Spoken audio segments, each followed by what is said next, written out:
Let's now get a couple more questions. Jim, this was sent via the Calls of Cornette Facebook group by Alex BZ Bally. My dad, Mike Anthony, wrestled for Windy City Pro Wrestling in Chicago from the early 1990s until the early 2000s. Okay, wait a minute. I was thinking it was the Van Halen guy, but I remember Mike Anthony at Windy City, if my memory serves me correct. And he got called in to be enhancement talent a few times on WWE TV. Does Jim know who scouted the Midwest area looking for talent at that time?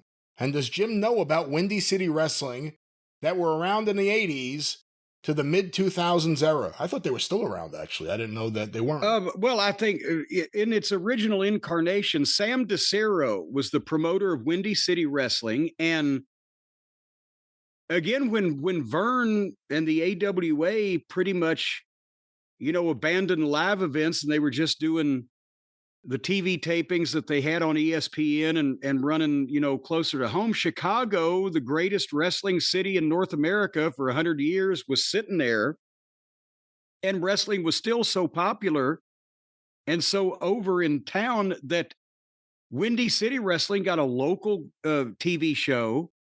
I'm not even sure whether it's on broadcast, but a local independent station, if that. And they would bring in a few names, but they had local talent from the Midwest also. And this started way before the other independents started. This was like we said, maybe 89-ish and through the early 90s. And they had shows where they would draw a couple thousand people. And Windy City, it was WCPW, Windy City Pro Wrestling, because Windy City Wrestling and WCW were confusingly similar. But Sam DeCero was the promoter. He had wrestled as, God damn it, I think he had like a Road Warriors type gimmick. But they lasted for quite a while. And to answer the question about who was scouting, that would have been me, because that's what Chris Daniels was from that same part of the country. Jerry Lynn was from Minnesota, but he was starting right about that time.